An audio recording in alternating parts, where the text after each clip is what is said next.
तो फ्रेंड्स नमस्कार, सत श्री अकाल, आदाब। मैं सेल पंकज राठौड़ और मैं आज आपको पढ़ाने जा रहा हूँ राजस्थान के भौतिक प्रदेश का पार्ट सेकंड। पहले अपन ने पढ़ा था कि राजस्थान का जो पश्चिमी मरुस्थलीय एरिया है उसके बारे में पढ़ा था, तो अपन वही से रिवाइज करते हैं और उसका जो बचा हुआ आगे का टॉपिक कंप्लीट करते हैं। ठीक है, और चलो लेट्स स्टार्ट नाउ। क्या पढ़ रहे थे अपन? पश्चिमी मरुस्थलीय प्रदेश। ठीक है, राजस्थान के भौतिक प्रदेश हेडिंग हो गई पश्चिमी मरुस्थलीय प्रदेश।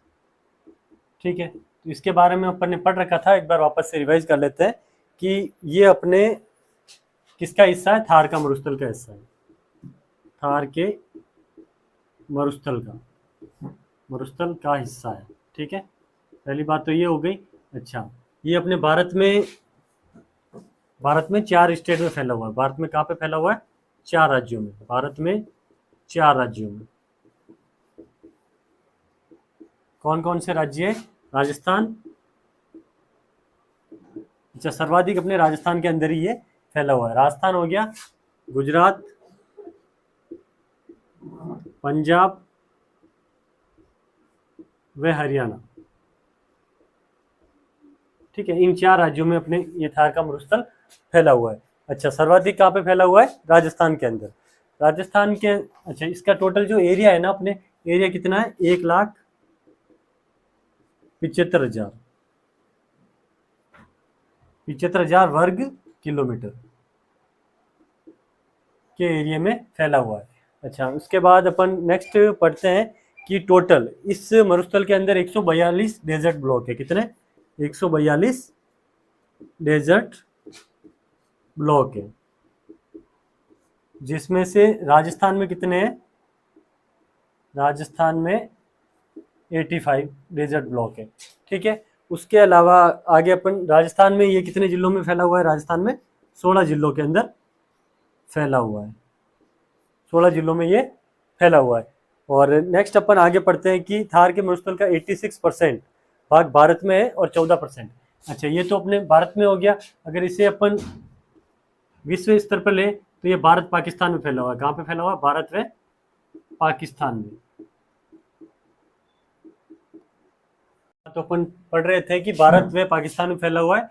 भारत में ये कितना है? अपने 86%। कितना है? 86% तो भारत में, और पाकिस्तान में कितना है? 40%। इसके अलावा अच्छा, ये अब कितने भारत के कितने राज्यों में फैला हुआ है? 4। 4 में से अकेले 62% तो अपने राजस्थान में, और इन तीनों में मिला के कितना है? 38%। ठीक है, ये इसका एरिया है। इसके अलावा अच्छा, ये राजस्थान के 16 जिलों व 4 संभागों में, 4 संभागों में फैला है। कौन कौन से संभाग हो गए? जोधपुर,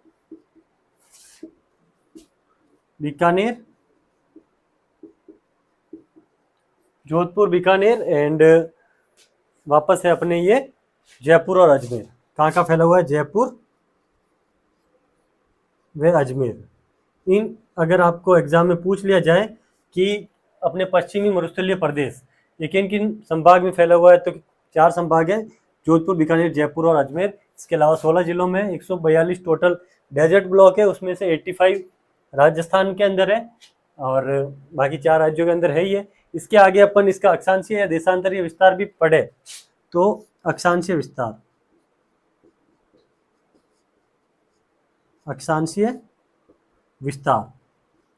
कितना है? 25 डिग्री उत्तरी अक्षांश से 30 डिग्री 12 मिनट उत्तरी अक्षांश तक फैला हुआ है। ठीक है, और अगर देशांतरीय विस्तार कहें, देशांतरीय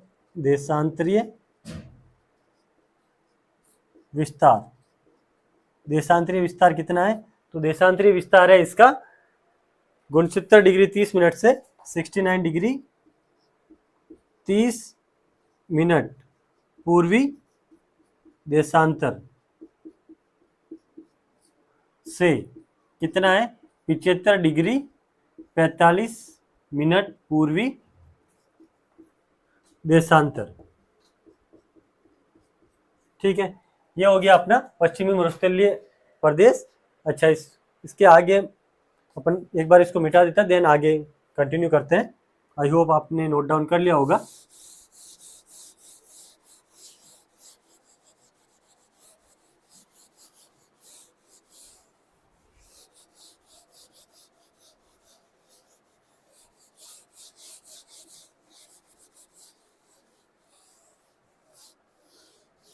अच्छा, ये जो थार का मरुस्थल है, इसके अंदर स्पेशली कौन कौन से एरिया है जो विशेष महत्वपूर्ण है? तो यहाँ पे अपने एक तो जवाई बांध। कौन सा बांध है? जवाई बांध। कहाँ पे है? पाली में। इसको मारवाड़ का अमृत सरोवर कहते हैं। क्या कहते हैं? मारवाड़ का अमृत सरोवर। ठीक है। Next, Indira Gandhi canal. इंदिरा गांधी नहर, ये भी अपने इसी पश्चिमी मरुस्थलीय प्रदेश के अंदर है। इसके अलावा यहाँ पे जो वर्षा होती है, कितनी होती है?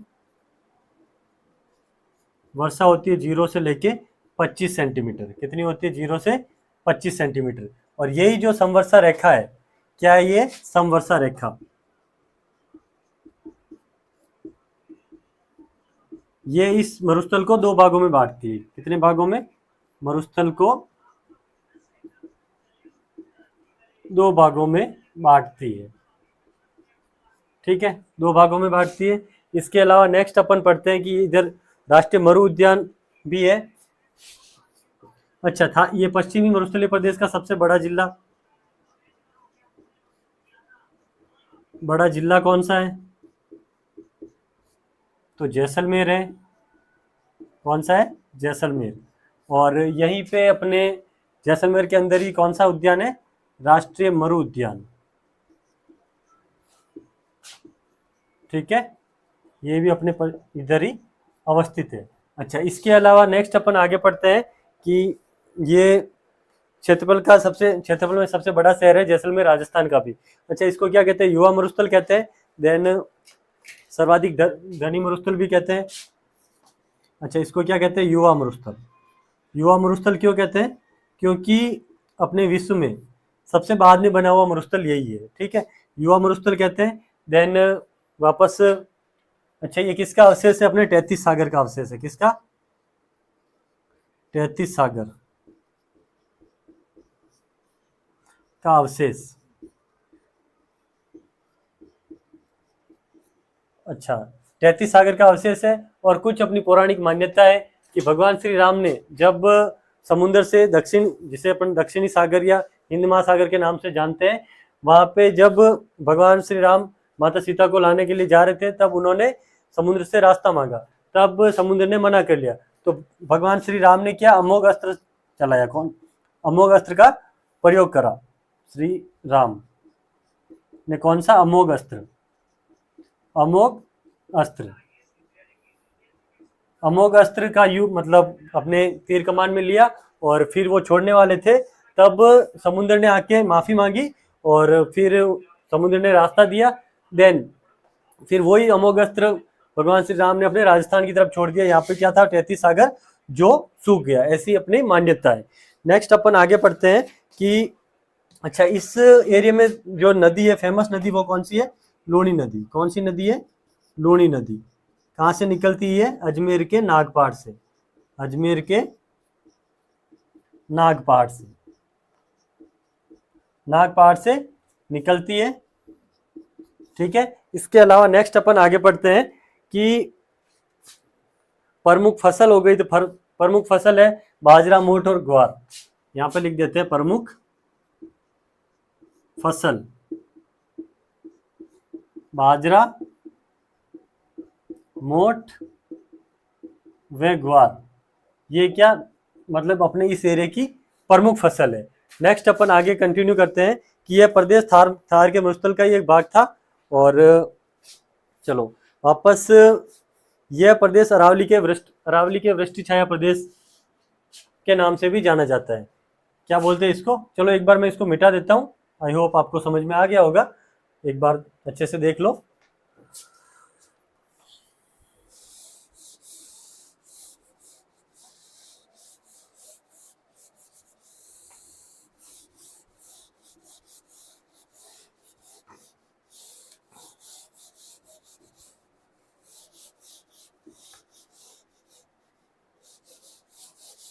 अच्छा, इस प्रदेश को क्या कहते हैं? अरावली का वृष्टि छाया प्रदेश। वृष्टि छाया प्रदेश का मतलब क्या होता है कि जो वर्षा होती है, वर्षा होती है तो अरावली के पूर्व की तरफ ही होती है, और इसका जो पश्चिम में क्या है अपने, ये मरुस्थलीय प्रदेश है, तो ये सूखा रह जाता है, तो इसको इसलिए क्या कहते हैं? वृष्टि छाया प्रदेश। नेक्स्ट अपन पढ़ते हैं आगे। ये हो गया। अच्छा, इसको और क्या कहते हैं? यह प्रदेश भारतीय उपमहाद्वीप में मानसून को आकर्षित भी करता है। एक तो इसको क्या कहते हैं? अरावली का वृष्टि छाया प्रदेश, वृष्टि छाया प्रदेश। सेकंड, अच्छा इधर क्या कि मतलब स्थल अधिक है, तो यहाँ पे क्या न्यून दाब रहता है? क्या रहता है? न्यून दाब। जब सूर्य की किरणें यहाँ पे पड़ती है तो दाब कम हो जाता है, न्यून दाब के कारण यह क्या करता है? मानसून को आकर्षित भी करता है। क्या करता है? मानसून को राजस्थान की तरफ, राजस्थान में आकर्षित करता है, आकर्षित करता है। ठीक है। नेक्स्ट अपन आगे पढ़ते हैं कि प्रदेश में इस प्रदेश में राजस्थान का सर्वाधिक दैनिक तापांतर, यानी सर्वाधिक ताप में जो अंतर पाया जाता है, सर्वाधिक तापांतर कहाँ पाया जाता है? पश्चिमी मरुस्थलीय प्रदेश में। ठीक है। अच्छा, इसके अलावा इस क्षेत्र को रुक्ष क्षेत्र भी कहते हैं। अच्छा, ये कौन कौन से मरुस्थल का हिस्सा है? ग्रेट पोलियो आर्कटिक अफ्रीकन मरुस्थल, अफ्रीकन मरुस्थल का पूर्वी हिस्सा है। कौन सा हिस्सा है ये? पूर्वी हिस्सा है। ठीक है। इसके अलावा नेक्स्ट अपन आगे बढ़ते हैं कि यहाँ पे मतलब खनिज तेल वगैरह गैस के विशाल भंडार है, और इसको डॉक्टर ईश्वरी प्रसाद ने, किसने? सीधा एग्जाम में पूछा जा सकता है कि डॉक्टर ईश्वरी प्रसाद ने इसे रुक्ष क्षेत्र का नाम दिया है। ये राजस्थान के ऑल कॉम्पिटेटिव एग्जाम के लिए बेस्ट क्लास है, और मैं इसमें सारे वो महत्वपूर्ण तथ्य आपके सामने पेश कर रहा हूं जो एग्जाम ओरिएंटेड है और सीधे पूछे जाते हैं। नेक्स्ट अपन आगे पढ़ते हैं कि चीनी यात्री ह्वेनसांग इस प्रदेश में आया था, और इस प्रदेश को गुजरातरा नाम दिया। चीनी यात्री ह्वेनसांग, ह्वेनसांग इस प्रदेश में आया था, और इसने क्या नाम दिया था? गुजरातरा, गुजरातरा नाम दिया। अच्छा, आपसे ये पूछा जा सकता है ये जो ह्वेनसांग है ये किसके समकालीन था? तो ये हर्षवर्धन के समकालीन था। किसके समकालीन था? हर्षवर्धन के। ठीक है। हर्षवर्धन भारत का महान सम्राटों में से एक था। अच्छा, ये जो मरुस्थल है इसको जो 25 सेंटीमीटर वर्षा रेखा है, कौन सी? 25 सेंटीमीटर। एक बार मिटा देता हूं, देन कंटिन्यू करेंगे अपन। नेक्स्ट अपन पढ़ रहे थे कि राजस्थान के ये अंदर पश्चिमी मरुस्थलीय प्रदेश के अंदर जो 25 सेंटीमीटर समवर्षा रेखा इस प्रदेश को दो भागों में बांटती है। कितने भागों में? दो भागों में बांटती है। कौन कौन से? एक तो अर्ध शुष्क हो गया। कौन कौन से? अर्ध शुष्क मरुस्थलीय प्रदेश, दूसरा है अपने शुष्क मरुस्थलीय प्रदेश। ठीक है। अर्ध शुष्क मरुस्थलीय प्रदेश और दूसरा है अर्ध शुष्क मरुस्थलीय प्रदेश। ठीक है, अब नेक्स्ट अपन पढ़ेंगे सर्वप्रथम कौन सा पढ़ेंगे, रेतीला शुष्क मरुस्थलीय प्रदेश। कौन सा, रेतीला शुष्क मरुस्थलीय प्रदेश, रेतीला शुष्क मरुस्थलीय प्रदेश। अच्छा, इसको भी दो भागों में डिवाइड कर रखा है। अच्छा, इसको अपन क्या बोलते हैं, राठी प्रदेश बोलते हैं। अच्छा, क्या बोलते हैं, रेतीला शुष्क मरुस्थलीय प्रदेश को क्या बोलते हैं, राठी प्रदेश, राठी प्रदेश। अच्छा, इस पर इसका विस्तार कौन कौन से जिलों में है, विस्तार हो गया जैसलमेर, जोधपुर, बीकानेर, उत्तर प्रदेश, जैसलमेर, जोधपुर हो गया, बीकानेर हो गया, फलोदी, पश्चिमी मल्होत्रा, जैसलमेर, जोधपुर, बीकानेर, बालोतरा। ठीक है, ये जोधपुर है अपने उत्तरी पश्चिमी, है ना, उत्तरी पश्चिमी, उत्तरी पश्चिमी एरिया ही इसके अंदर आता है। ठीक है, और पश्चिमी चूरू भी इसके अंदर आता है। कौन सा, पश्चिमी चूरू, पश्चिमी चूरू, है ना। ये जो जिले हैं ये किसमें आते हैं, अपने रेतीले शुष्क मरुस्थलीय प्रदेश में। नेक्स्ट एक बार इसको मिटा देता हूँ, देन आगे कंटिन्यू करते हैं अपन।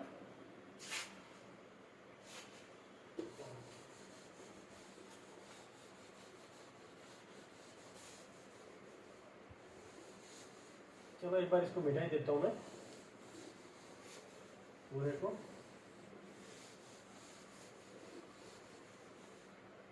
अच्छा, जैसलमेर के अंदर एक स्थान है सम, सम कहाँ पे है, जैसलमेर के अंदर। ये अपने पश्चिमी जो मरुस्थल है इसका सर्वाधिक शुष्क स्थान है। कैसा स्थान है, शुष्क। और सम जैसलमेर की क्या फेमस है, डेजर्ट सफारी। क्या फेमस है, डेजर्ट सफारी, यहाँ की प्रसिद्ध है। ठीक है, नेक्स्ट अपन आगे बढ़ते हैं कि यहाँ पे वर्षा होती है, औसत वर्षा 0 से 25 सेंटीमीटर। और चलो यहाँ पे कितनी होती है वर्षा औसत,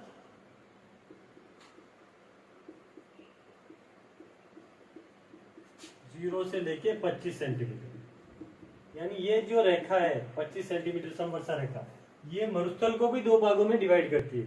एक तो शुष्क मरुस्थल हो गया जिसमें ये वाला एरिया आ जाएगा, और एक अर्ध शुष्क, यानी 25 सेंटीमीटर से अगर अधिक वर्षा हो रही है तो वो अर्ध शुष्क के अंदर आएगा। ठीक है, नेक्स्ट अपन आगे बढ़ते हैं कि ये जो पश्चिमी रेतीला शुष्क मरुस्थल के दो उप विभाग और है। कौन कौन सा, एक तो बालू का स्तूप युक्त। अच्छा, इसको भी कितने भागों में बांटा गया है, दो भागों में, दो भागों में बांटा गया है। कौन कौन सा है, एक तो ये रेतीला स्तूप युक्त प्रदेश है ना, बालू का स्तूप युक्त प्रदेश, बालू का स्तूप युक्त प्रदेश।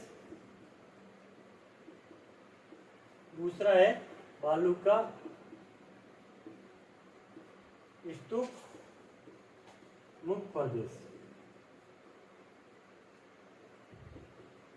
ठीक है, और ये जो बालू का स्तूप मुक्त प्रदेश है इसको हम हमादा के नाम से जानते हैं। किसके नाम से, हमादा। हमादा मतलब पथरीला मरुस्थल। कैसा मरुस्थल है ये, पथरीला। ठीक है, पथरीला मरुस्थल। नेक्स्ट अपन आगे बढ़ते हैं कि बालू का स्तूप युक्त प्रदेश,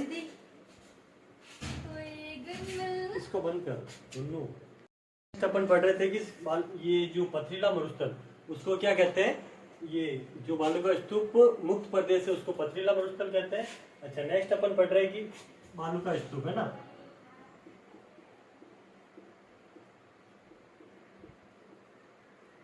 जो सर्वाधिक कौन से जिले में पाए जाते हैं, सर्वाधिक जैसलमेर जिले में। यानी पश्चिमी जो मरुस्थल है उसमें सर्वाधिक बालू का स्तूप तो जैसलमेर में, और सभी प्रकार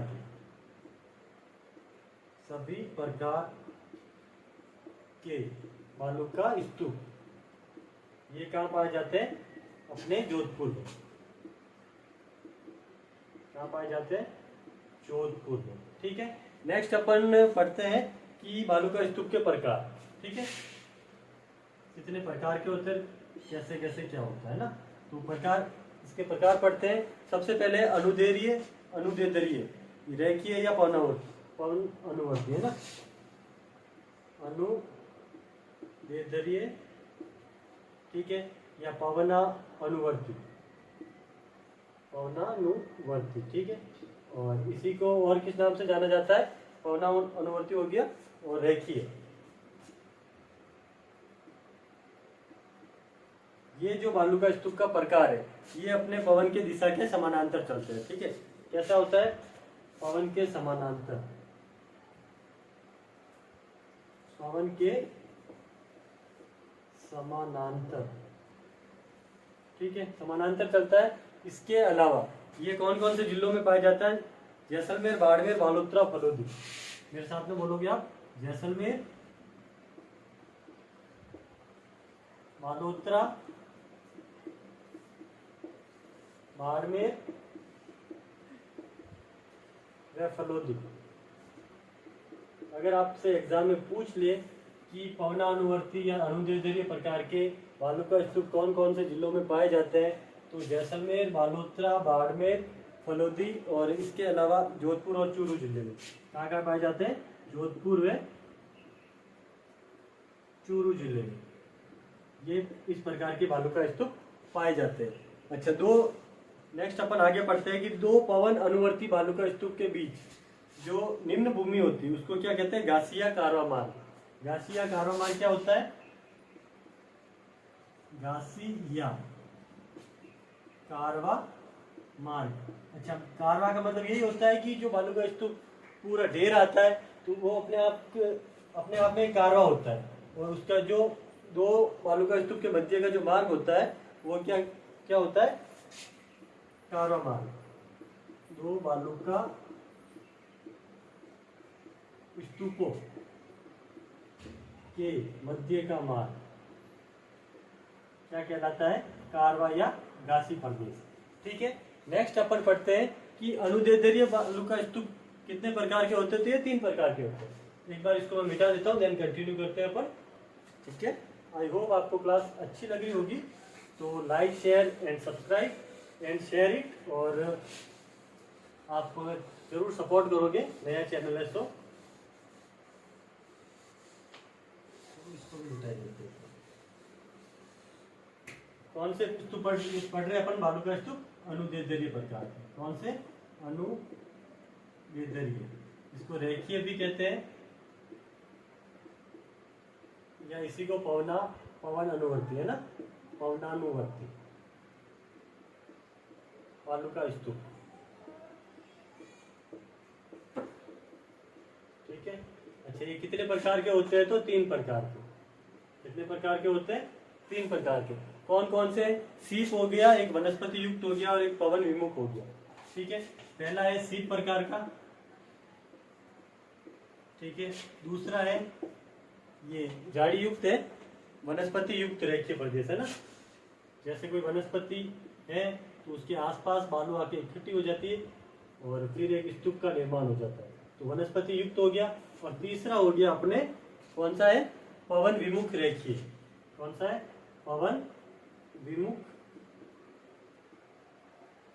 रेखीय, यानी पवन की दिशा के समानांतर नहीं होगा, ठीक है। तो अच्छा, नेक्स्ट पढ़ते हैं अपन अनुप्रस्थ बालू का स्तूप। ये इसके प्रकार हो गया, एग्जाम में आपको ये तक पूछेंगे कि अनुदैर्घ्य निम्न में से कौन सा अपने अनुदैर्घ्य प्रकार का बालू का स्तूप नहीं है। सीप है, वनस्पति युक्त है, और एक पवन विमुख रेखीय। नेक्स्ट अपन पढ़ते हैं अनुप्रस्थ बालू का स्तूप। कौन सा पढ़ रहे हैं, पढ़ेंगे अनुप्रस्थ बालू का स्तूप। इसमें क्या होता है, इसमें यह है कि ये पवनों की दिशा के समकोण पर बनते हैं। कैसे बनते हैं ये, अनुप्रस्थ का मतलब क्या बनता है, ये पवन की दिशा के समकोण पर। समकोण तो जानते होंगे आप, पवनों की दिशा के समकोण पर। अगर एग्जाम में पूछ ले आपसे कि पवन की दिशा के समकोण पर बनने वाला स्तूप का प्रकार कौन सा, तो कौन सा बताओगे आप, अनुप्रस्थ बालू का स्तूप। अच्छा, ये कहाँ कहाँ पाया जाता है? पूगल, बीकानेर, रावतसर, हनुमानगढ़। कहाँ कहाँ पाया जाता है? पूगल नाम अपन पढ़ रहे थे, बालू का स्तूप बरखान। तीसरा प्रकार कौन सा है? बरखान या अर्धचंद्राकार बालू का स्तूप। तीसरा प्रकार कौन सा है इसका? बरखान। इसे क्या कहते हैं? अर्धचंद्राकार, अर्धचंद्राकार बालू का स्तूप है ना। ये क्या होते हैं? अच्छा, पहली बात तो ये कि ये अनुप्रस्थ प्रकार के बालू का स्तूप है। किस प्रकार के? अनुप्रस्थ, अनुप्रस्थ प्रकार का है ना। ठीक है, पहली बात तो ये हो गई। अच्छा, सेकंड चीज, ये क्या सर्वाधिक गतिशील होते हैं? सर्वाधिक गतिशील बालू का स्तूप है। ठीक है। अच्छा, नेक्स्ट और क्या हो गया इसके बारे में? सर्वाधिक गतिशील हो गए। और वापस है, ये जो बालू का स्तूप है सर्वाधिक नुकसानदायी है। अच्छा, गतिशील है तो क्या होंगे? ये सर्वाधिक नुकसानदायी भी होंगे, क्योंकि जन धन की हानि अधिक होगी।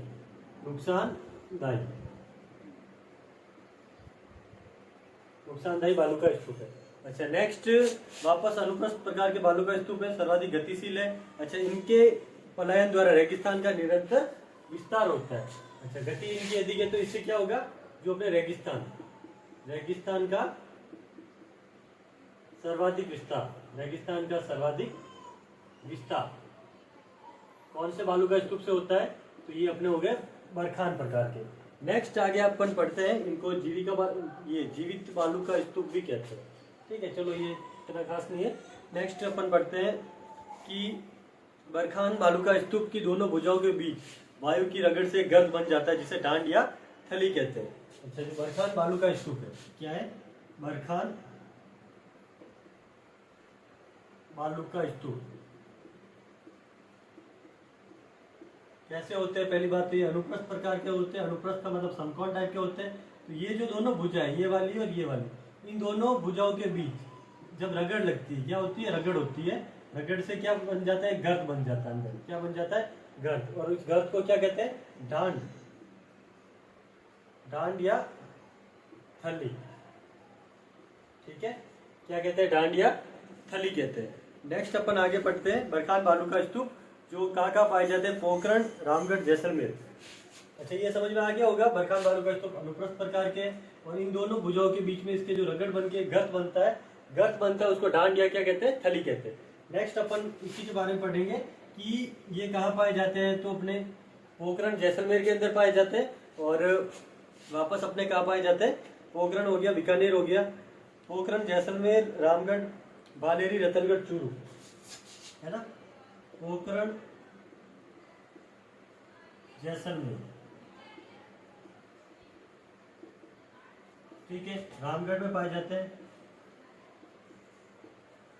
अच्छा, रतनगढ़, चूरू के अंदर पाए जाते हैं। और कहाँ पाए जाते हैं? ये देशनोक, बीकानेर, लूणकरण सर, है ना। एक बार मैं इसको मिटा देता हूँ, देन अपन आगे कंटिन्यू करते हैं ना।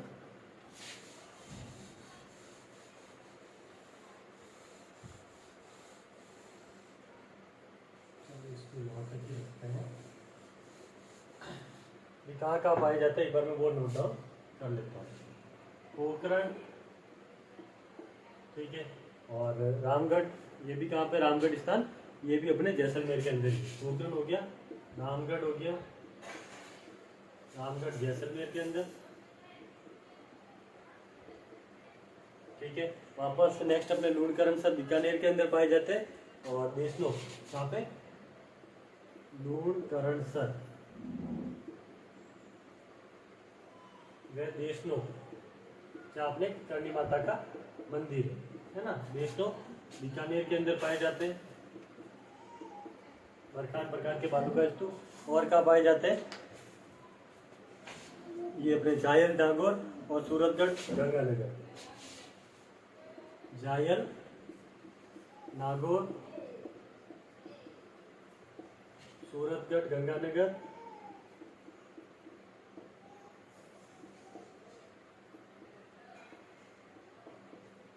और कहाँ पाए जाते हैं? और पाए जाते हैं ये अपने कहाँ पे?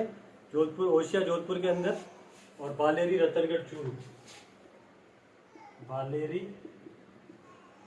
रतनगढ़ चूरू के अंदर, ठीक है। जोधपुर में कहाँ पाया जाता है? ओशिया, ओशिया जहाँ सचियाई माता का मंदिर भी है, विश्व प्रसिद्ध है ओशिया। जोधपुर के अंदर भी बरखान पाए जाते हैं, ठीक है। नेक्स्ट अपन आगे बढ़ेंगे कि अच्छा कुचामन, सीकर, झुंझुनू यानी शेखावटी के एरिया में भी ये पाए जाते हैं, शेखावटी प्रदेश में। शेखावटी, शेखावटी में कौन सा आ गया? चूरू, सीकर, झुंझुनू है ना, चूरू, सीकर और झुंझुनू, इस एरिया में भी ये पाए जाते हैं। बंद कर ले इसको। हवा के कारण इसकी दिशा बदलती रहती है, ठीक है, और आकृति बनती रहती है। अच्छा ये कहाँ पाए जाते हैं तारा बालू का स्तूप? ये पाए जाते हैं अपने जैसलमेर के पोखरण व मोहनगढ़ में। कहाँ पाए जाते हैं? जैसलमेर के पोखरण व मोहनगढ़ में, ठीक है। इसके अलावा सूरतगढ़, गंगानगर, कहाँ पाए जाते हैं? सूरतगढ़, गंगानगर, ठीक है। नेक्स्ट बालू का स्तूप कौन से है? नेक्स्ट है अपने नेटवर्क बालू का स्तूप, ठीक है। पांचवा प्रकार है इसका नेटवर्क बालू का स्तूप।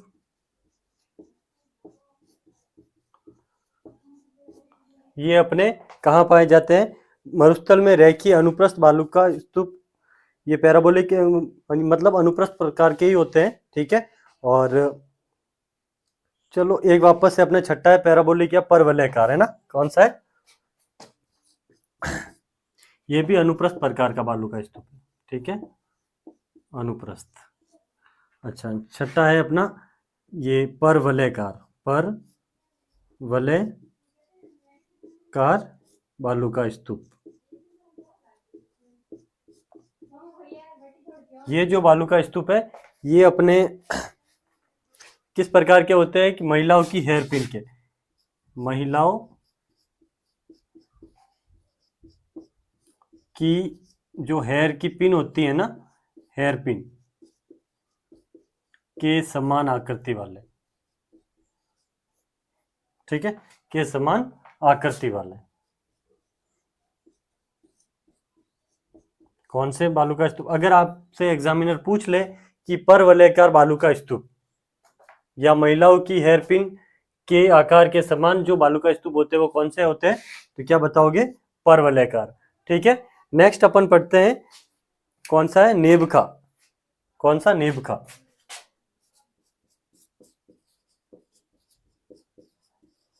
नेबखा जो बालू का स्तूप है ये झाड़ियों के सहारे बनते हैं। कहाँ बनते हैं? झाड़ियों के सहारे। जहाँ पे झाड़ी होती है तो वहां पे रेत क्या आके इकट्ठी हो जाती है, देन ये इस प्रकार के बालू का स्तूप बनते हैं। नेक्स्ट है अपने सब्र काफिज। कौन से? सब्र काफिज, सब्र काफिज। अच्छा ये जो होता है ये छोटा रूप होता है, ठीक है। और ये जो सब्र काफिज प्रकार के जो बालू का स्तूप है ये इसी नेबका का बड़ा रूप होता है, नेबका का बड़ा रूप। मतलब समझ रहे हो ना कि ये छोटी मतलब झाड़ियों के किनारे सारे बनते हैं पर छोटे होते हैं, और ये जो सब्र काफिज है ये आकार में थोड़े बड़े होते हैं। नेक्स्ट अपन पढ़ेंगे सीप। कौन सा? सीप। एक बार मैं इसको मिटा देता हूँ, आई होप आपको समझ में आ रहा होगा। नेटवर्क बालू का स्तूप ये अनुप्रस्थ प्रकार के होते हैं, परवलयाकार, महिलाओं की हेयर पिन के समान। अच्छा नेक्स्ट है नेबका। नेबका मतलब एक झाड़ियों के आसपास जो बनने वाला छोटा रूप है ना। और सब्र काफिज क्या होता है? जो झाड़ियों के आसपास ही बनते हैं, झाड़ियों के आसपास बनते हैं पर वो थोड़ा क्या बड़ा रूप होता है। इसको मैं एक बार मिटा देता हूँ, देन आगे कंटिन्यू करते हैं।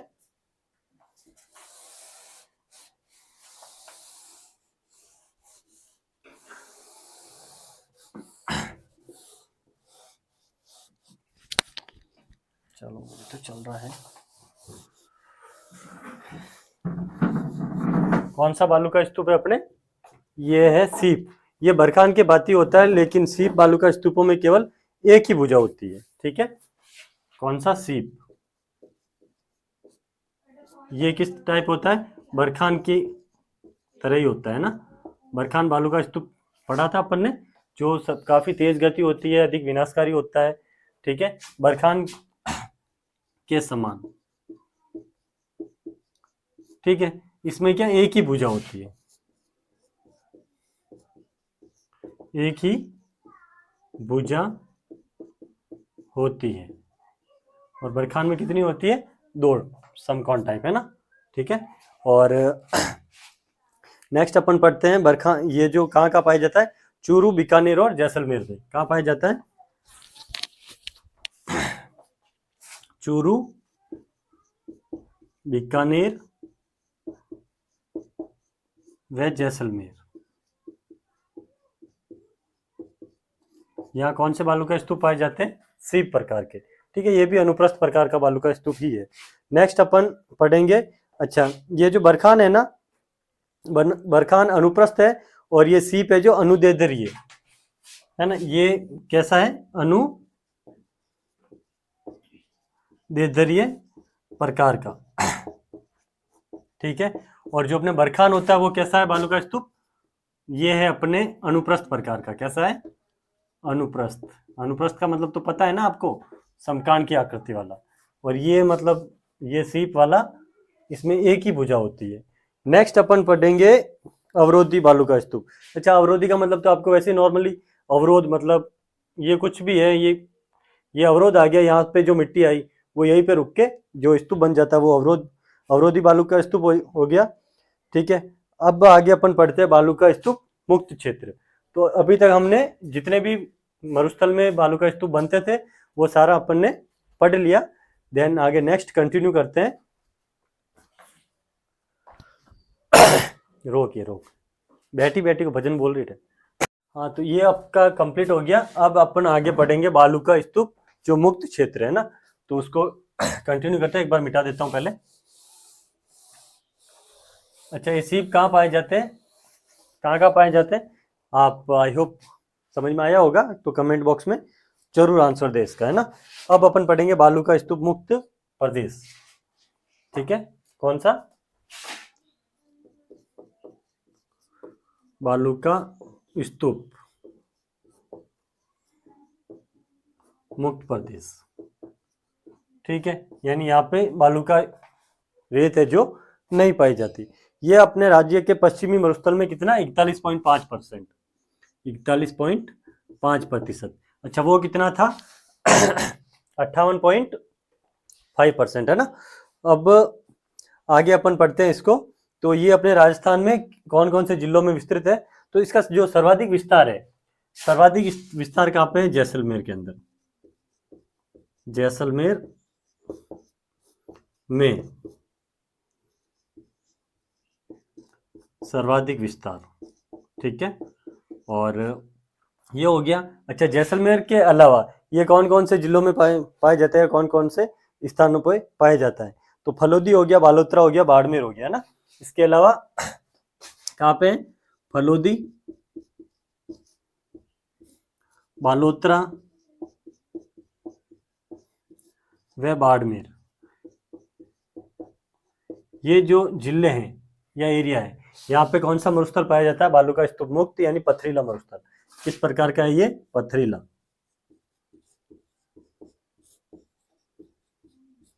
जिसे हम हमादा भी कहते हैं। क्या कहते हैं? हमादा। ठीक है, नेक्स्ट अपन आगे पढ़ते हैं। अच्छा, ये कौन से काल का है? तो यहाँ पे जो चट्टानें पाई जाती है, चट्टानें कौन सी? टर्सियरी और नेक्स्ट और प्लिस्टोसीन काल की चट्टानें। कौन सी? प्लिस्टोसीन काल की चट्टानें पाई जाती है। ठीक है, पाई जाती है। ठीक है, नेक्स्ट अपन आगे पढ़ते हैं, कंटिन्यू करते हैं इसको। अर्ध शुष्क मरुस्थलीय प्रदेश, जिसे राजस्थान बांगर कहते हैं ना।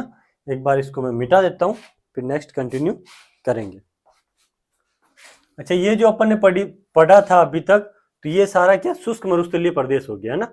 शुष्क मरुस्थलीय प्रदेश में बालू का स्तूप युक्त प्रदेश आ गया और बालू का स्तूप मुक्त प्रदेश। अच्छा, जो बालू का स्तूप युक्त प्रदेश था उसमें जितने भी प्रकार के जो बालू के स्तूप बन रहे थे वो सारे हमने डिटेल में पढ़े और मैंने एक्सप्लेन करा है, ठीक है।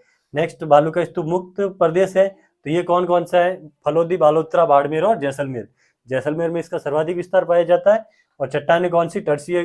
टर्शियरी व प्लिस्टोसिन काल की है, और इसमें मतलब ये खनिज तेल वगैरह इसके भी प्रचुर मात्रा पाई जाती है, ठीक है। चट्टानें अवसादी प्रकार की है। और नेक्स्ट अपन कंटिन्यू करते हैं अर्ध शुष्क मरुस्थलीय प्रदेश। एक बार इसको मैं मिटा देता हूं।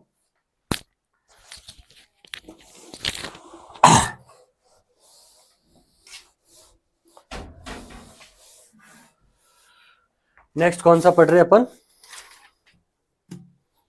अर्ध शुष्क मरुस्थलीय प्रदेश।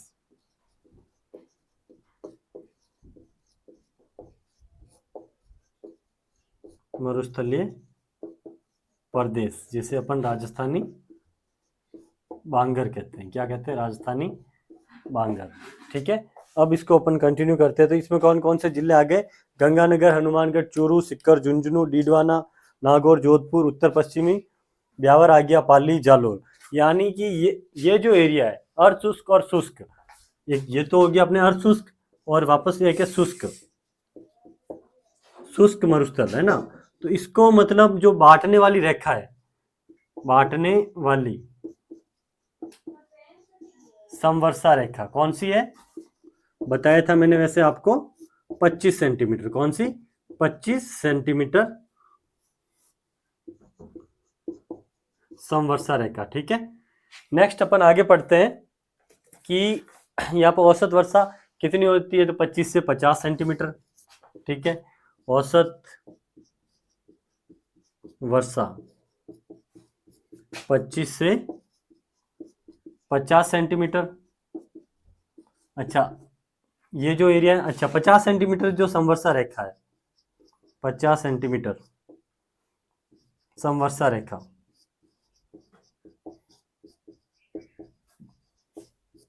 ये है जो अरावली व मरुस्थल के बीच सीमा बनाती है ना, ठीक है, सीमा बनाती है। नेक्स्ट अपन पढ़ेंगे आगे कि धरातलीय विशेषताओं के आधार पर अर्ध शुष्क मरुस्थल को चार भागों में बांटा गया। अच्छा, इसी को क्या, जो धरातल है, धरातल की विशेषताओं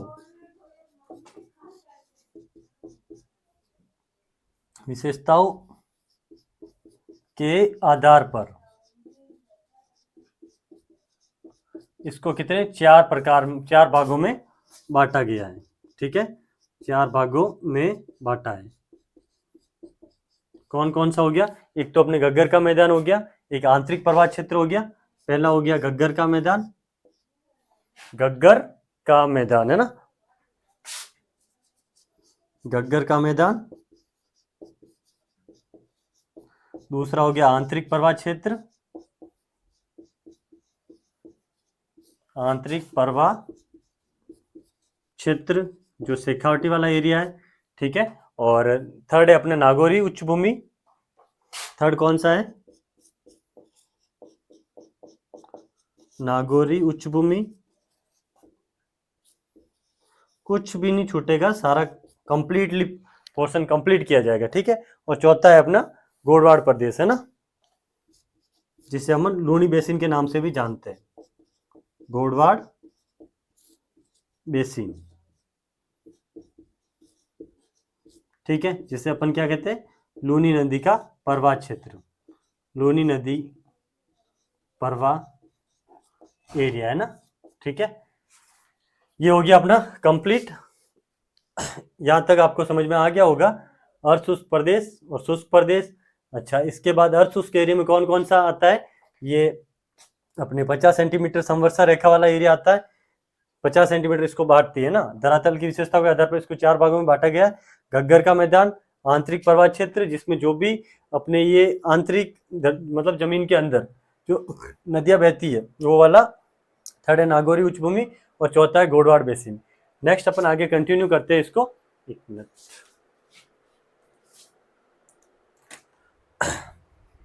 लाइट गई हुई थी अभी वापस आई है, सो काट दे जाती है। रोक, एक बार मैं इसको मिटा देता हूँ, देन आगे कंटिन्यू करेंगे ना।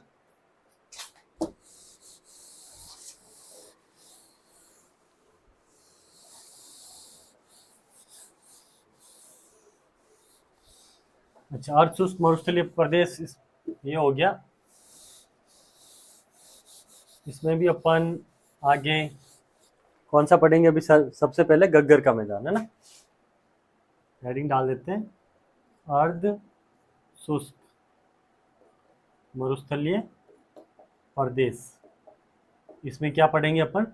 फर्स्ट है गग्गर का मैदान।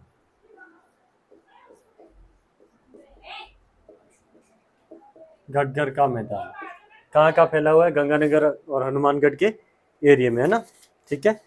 यहाँ यह मैदान गग्गर नदी द्वारा लाई गई उपजाऊ मिट्टी से निर्मित है और हनुमानगढ़ और गंगानगर जिलों में कहाँ फैला है? हनुमानगढ़ व गंगानगर जिले में, ठीक है। इन दो जिलों में ये फैला हुआ है। नेक्स्ट आगे पढ़ते हैं कि यह क्षेत्र मरुस्थलीय है, लेकिन इंदिरा गांधी नहर के कारण यहाँ पे पर्याप्त सिंचाई की सुविधा है। तो ये जो गग्गर का मैदान है, यहाँ पे सिंचाई किसके द्वारा होती है? वर्तमान में सिंचाई होती है इंदिरा गांधी नहर, ठीक है। इंदिरा गांधी नहर के द्वारा क्या होती है? यहाँ पे सिंचाई होती है। देन नेक्स्ट आगे पढ़ते हैं कि यहाँ की मिट्टी मोटिया मतलब जालोड प्रकार की है, जालोड मिट्टी है। अच्छा, गग्गर के पहाड़ को हनुमानगढ़ में स्थानीय भाषा में नाली कहते हैं, ठीक है। अच्छा, मिट्टी किस प्रकार की है यहाँ पे? जालोड प्रकार की, ठीक है, जालोड प्रकार की। और जो अपने ये नाली किससे कहा गया है? यहाँ पे जो स्थानीय भाषा में गग्गर के पाट को, यानी घग्गर नदी जहाँ बहती थी उसके जो निचला एरिया है, निचले एरिया को क्या कहते हैं? स्थानीय भाषा में नाली कहते हैं। घग्गर नदी के पाट क्षेत्र, पाट का मतलब समझ गए होंगे, जहाँ का नदी का सबसे निचला हिस्सा है ना, पाट क्षेत्र को स्थानीय भाषा में क्या कहते हैं? नाली। अच्छा, नाली भी शायद भेड़ की एक नस्ल है ना। और नेक्स्ट आगे अपन पढ़ते हैं बग्गी। बग्गी क्या? गग्गर नदी के मैदान को स्थानीय भाषा में बग्गी कहते हैं। अगर सवाल आ जाए कि बग्गी, बग्गी से क्या तात्पर्य है, तो जो गग्गर नदी है, गग्गर नदी के मैदान को, इसका जो ये मैदान है ना कंप्लीट, यहाँ से लिख, ये मैदान गग्गर के मैदान को क्या कहते हैं? बग्गी कहते हैं, बग्गी कहते हैं, ठीक है। नेक्स्ट आगे अपन पढ़ते हैं कि अच्छा, यहाँ पे कहाँ कहीं बग्गी के अलावा इसको काठी भी कहते हैं, और क्या कहते हैं? काठी के नाम से भी जाना जाता है गग्गर के मैदान को। नेक्स्ट पढ़ते हैं अपन सेकंड। ये हो गया अपने गग्गर का मैदान कंप्लीट। और आगे है अपने आंतरिक प्रवाह क्षेत्र। एक बार मैं इसको मिटा देता हूँ।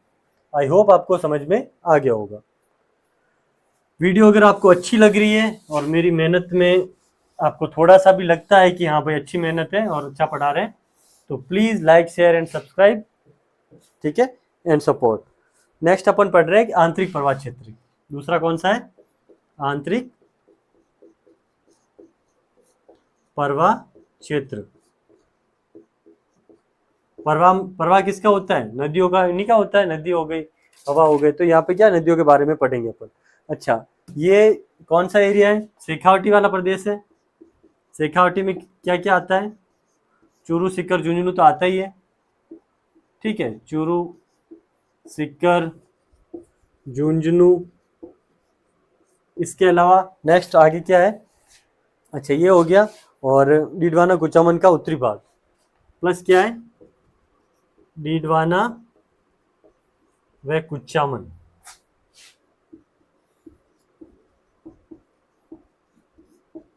का उत्तरी भाग, कौन सा भाग? उत्तरी भाग। ठीक है, नेक्स्ट आगे पढ़ते हैं अपन। जोहड़ या नाडा किसे कहा जाता है? जोहड़ या नाडा है ना, इसी के अंदर आता है जोहड़, जिसे अपन नाडा भी कहते हैं। जोहड़ या नाडा शेखावटी क्षेत्र में वर्षा जल को संग्रहित करने के लिए जो कच्चे कुएं बनाए जाते हैं।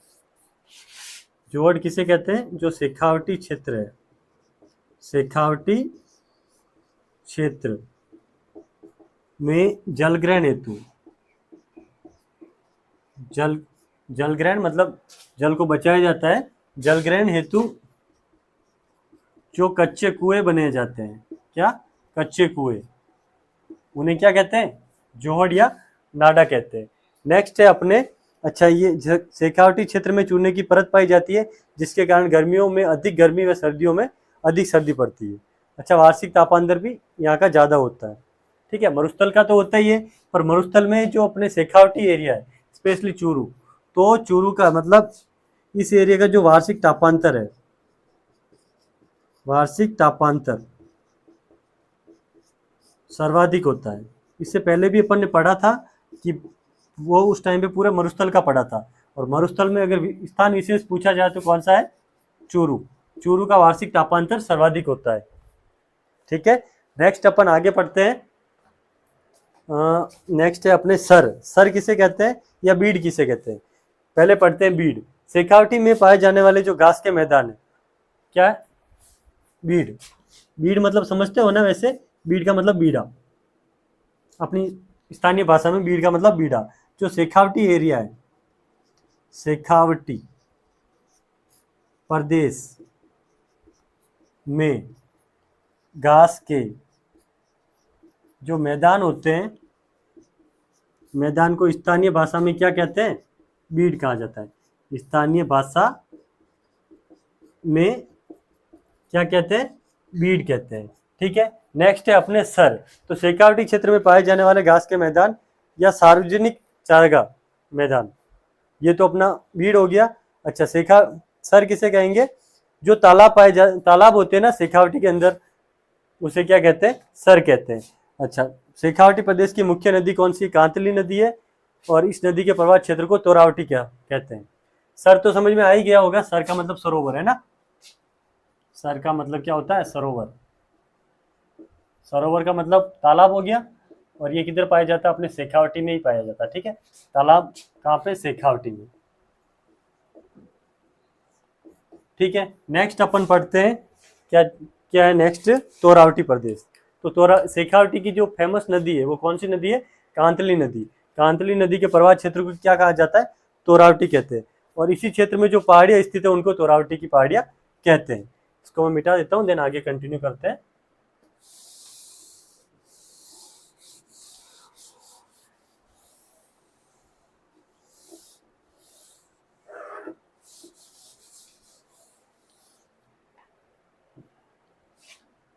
इसको घग्गर का मैदान अपना वैसे कंप्लीट हो चुका है। अपन आंतरिक प्रवाह क्षेत्र पढ़ रहे हैं, तो इसमें क्या पढ़ रहे हैं अपन? तोरावटी। जो शेखावटी है अपनी, शेखावटी की प्रसिद्ध नदी कौन सी है? कांतली नदी। कौन सी नदी है? कांतली नदी। और जो इसका प्रवाह क्षेत्र है, इसका प्रवाह क्षेत्र, इसको क्या कहते हैं? तोरावटी। और यहीं पे जो पहाड़ियाँ पाई जाती हैं उनको तोरावटी की पहाड़ियाँ कहते हैं। नेक्स्ट अपन पढ़ते हैं। चलो, ये अपना आंतरिक प्रवाह क्षेत्र वाला भी कंप्लीट हो गया। इसमें बहुत सारी नदियाँ हैं, वो अपन आगे पढ़ेंगे नदियों वाले टॉपिक में। अभी फिलहाल इतना ही। और नेक्स्ट अपन पढ़ते हैं इसका थर्ड पार्ट, नागौरी उच्च भूमि, है ना। इसको मैं मिटा देता हूँ।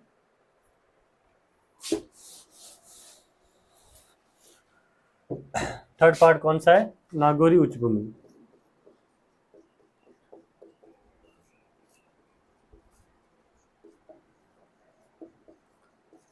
इसमें क्या है नागौरी उच्च भूमि में? नागौरी उच्च भूमि लूनी बेसिन एवं शेखावटी बेसिन के मध्य स्थित। कहाँ पे है? एक तो लूनी बेसिन, लूनी नदी पता है आपको कहाँ से निकलती है? अजमेर के नागपाड़ से। तो लूनी बेसिन व शेखावटी, ये आंतरिक प्रवाह क्षेत्र था उसका, के मध्य स्थित, के मध्य स्थित है ना। ठीक है, कौन सा? नागौरी उच्च भूमि। नेक्स्ट अपन आगे पढ़ते हैं कि ये जो अपने नागौरी उच्च भूमि है, यहाँ की मिट्टी में सोडियम क्लोराइड अधिक पाया जाता है और ये प्रदेश में बंजर एवं रेतीला है। अच्छा, राजस्थान की सर्वाधिक खारे पानी की झील इसी क्षेत्र में है, नागौरी उच्च भूमि क्षेत्र, जहाँ अपने राजस्थान की सर्वाधिक खारे पानी की झील है।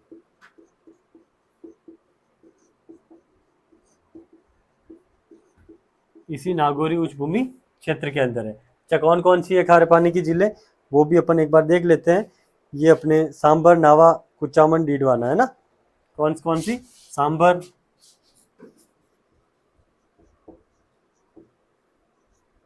सांबर, नावा, कुचामन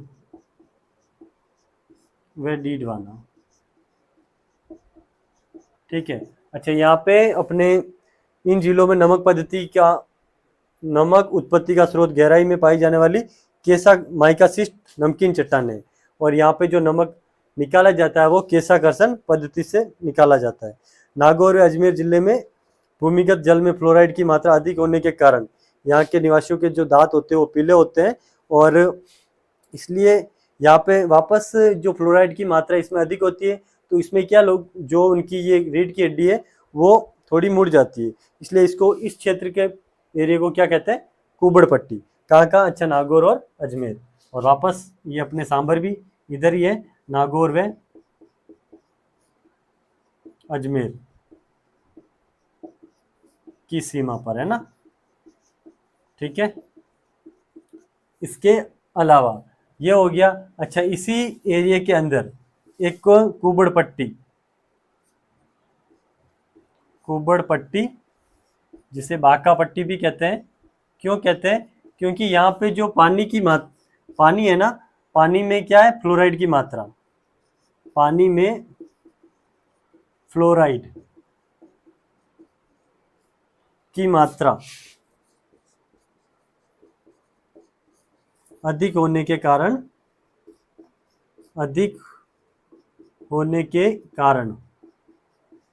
यहाँ के जो निवासी है उनकी रीढ़ की हड्डी थोड़ी मुड़ चुकी है, रीढ़ की हड्डी मुड़ गई है ना।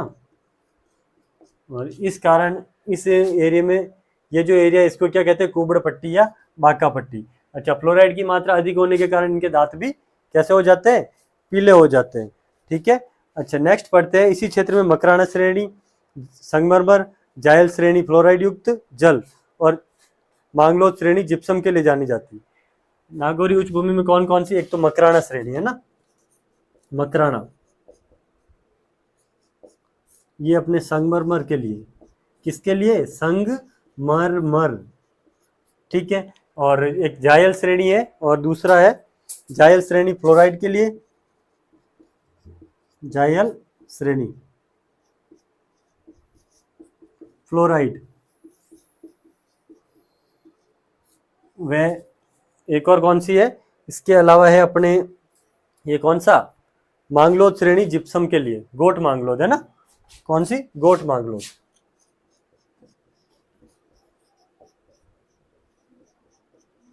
गोट मांगलोद जिप्सम के लिए फेमस है ना, जिप्सम के लिए प्रसिद्ध है। ठीक है, ये अपने हो गए नागौरी उच्च भूमि। नेक्स्ट अपन पढ़ते हैं गोडवाड़ प्रदेश या लूनी बेसिन है ना। एक बार इसको मैं मिटा देता हूँ, उससे पहले एक बार इसको वापस रिवाइज कर लेते हैं। सांबर, नावा, कुचामन, डीडवाना, ये अपने इस एरिया में जो प्रमुख झीलें हैं वो है। और नागौर व अजमेर की सीमा पर जो कुबड़ पट्टी पाई जाती है उसको बाका पट्टी कहते हैं। यहाँ पे पानी में फ्लोराइड की मात्रा अधिक होने के कारण जो यहाँ के जो निवासी है उनकी जो रीढ़ की हड्डी है वो थोड़ी मुड़ चुकी है, इसके कारण इसमें मतलब ये जो एरिया बाका पट्टी के नाम से जाना जाता है। इसके अलावा मकराना संगमरमर के लिए फेमस है। जायल श्रेणी में फ्लोराइड की मात्रा अधिक है और अपने कोट मांगलोद में जिप्सम सर्वाधिक पाया जाता है। ठीक है, ये हो गया अपना तीसरा प्रदेश। अब चौथा पढ़ेंगे अपन लूनी बेसिन या गोडवाड़ प्रदेश, है ना। इसके बाद अपन जो भी पढ़ेंगे आगे नेक्स्ट क्लास में पढ़ेंगे, है ना। एक बार इसको मिटा देता हूँ मैं। आई होप आपको क्लास बहुत अच्छी लग रही होगी, तो please like share subscribe and support. बस आपसे कुछ नहीं चाहिए, एक लाइक चाहिए, एक प्यारा सा कमेंट कर लेना अगर आपको मेरी मेहनत अच्छी लगे तो, ठीक है। नेक्स्ट है अपने कौन सा है, ये लूनी बेसिन, है ना, जिसे गोडवाड़ प्रदेश के नाम से जाना जाता है। कौन सा है, लूनी बेसिन।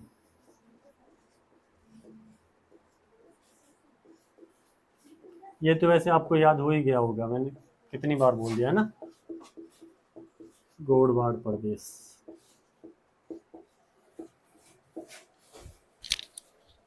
ठीक है, नेक्स्ट है अपने गोडवाड़ प्रदेश। अच्छा, गोडवाड़ प्रदेश में क्या है कि यह क्षेत्र लूनी नदी और उसकी सहायक नदियों द्वारा निर्मित है। इसे लूनी जवाई बेसिन भी कहते हैं। अच्छा, लूनी के साथ कौन सी जवाई नदी भी है और इसकी सहायक नदियाँ भी सारी है। यह पाली, दक्षिण पूर्वी जोधपुर, दक्षिणी पूर्वी बालोतरा में लूनी के अपवाद क्षेत्र में विस्तृत है। इस प्रदेश की पूर्वी सीमा काला भूंगर। अच्छा, एग्जाम में सीधा छप सकता है कि ये जो प्रदेश है इसकी पूर्वी सीमा, इसकी कौन सी पूर्वी सीमा काला भूंगर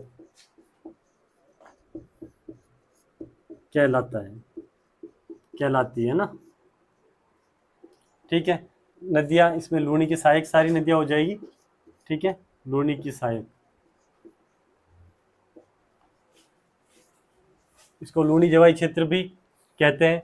नेक्स्ट अपन आगे पढ़ते हैं कि ये जो एरिया है अपने लूनी बेसिन की प्रमुख झीलें अनंत सागर, जसवंत सागर, सरदार समन, हेमावास बांध, पाली, नया गांव पाली, है ना।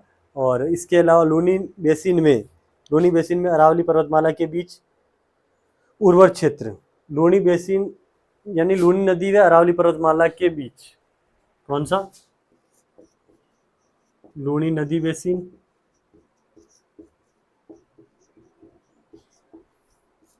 व अरावली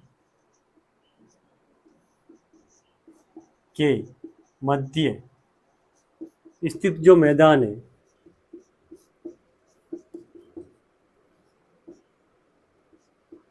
है उसको रोही का मैदान कहते हैं। क्या कहते हैं, रोही का मैदान।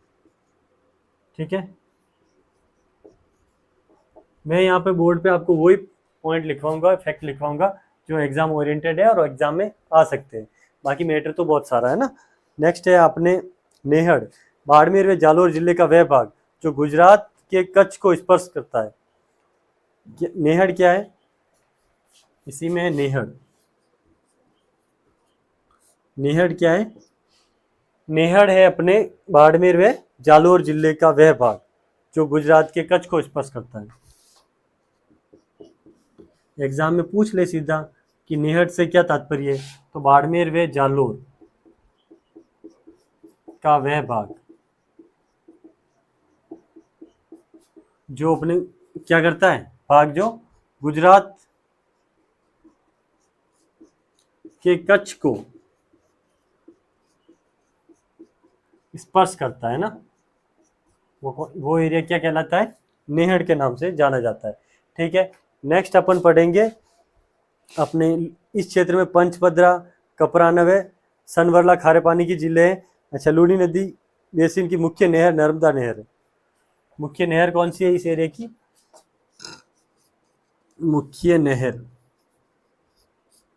कौन सी है, नर्मदा नहर, जिसे अपने जालोर जिला सर्वाधिक लाभान्वित होता है। जालोर जिला सर्वाधिक लाभान्वित है ना।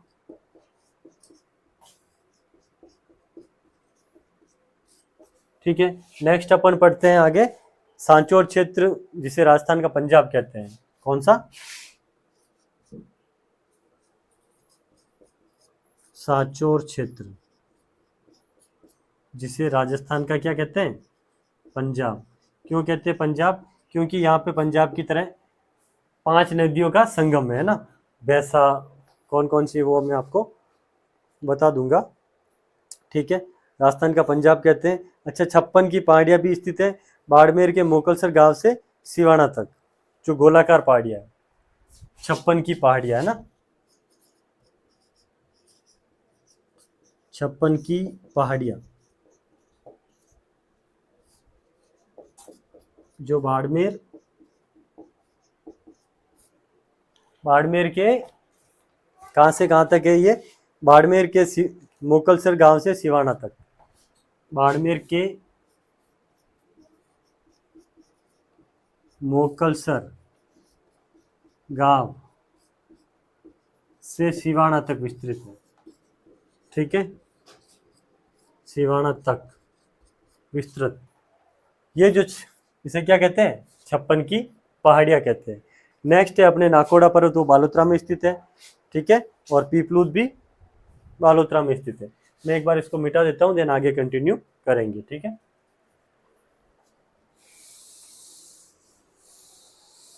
अच्छा, राजस्थान का पंजाब सांचौर को क्यों कहते हैं, क्योंकि यहाँ पे 5 नदियों का संगम है ना, इसलिए इसको क्या कहते हैं, राजस्थान का पंजाब कहते हैं। ये क्या अपने पीपलूद, ये भी इसी एरिया में आता है, ठीक है। सिवाना, जालोर की पहाड़ियाँ, जालोर से सिवाना तक विस्तृत पहाड़ियाँ ग्रेनाइट व रायोलाइट चट्टानों से बनी है। पीपलूद बालोतरा में, पीपलूद का है बालोतरा में, जिसे राजस्थान का लघु माउंट आबू है ना, लघु माउंट आबू कहते हैं, ठीक है। नेक्स्ट है अपने सेंधडा ब्यावर में, यहाँ पे सर्पाकार पहाड़ियाँ पाई जाती है ना। एक है अपने सेंधडा ब्यावर, अभी ब्यावर जिले में ये, जहाँ अपने सर्पाकार है ना, सांप के फन के आकार की सर्पाकार पहाड़ियाँ पाई जाती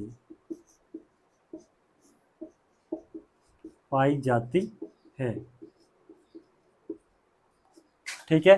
नेक्स्ट अपन, और चलो नाकोड़ा पर्वत बालोतरा हो गया, ये जैन धर्म का पार्श्वनाथ मंदिर तथा नाकोड़ा भैरव मंदिर स्थित है। एक अपने हो गया नाकोड़ा पर्वत।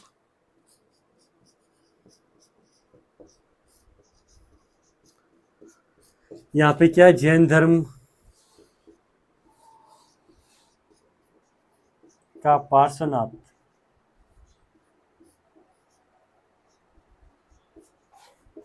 का मंदिर अवस्थित है।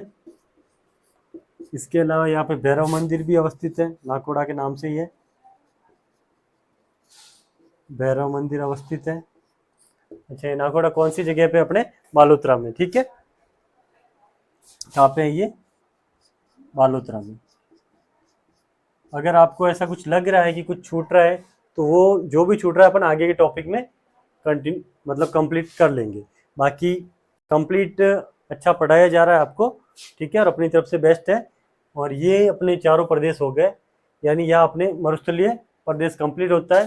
अर्ध शुष्क पढ़ा दिया, शुष्क पढ़ा दिया, ठीक है। और इसी के साथ तो बहुत बहुत धन्यवाद आपका, आपने सपोर्ट करा, thank you so much. Close करो इसको।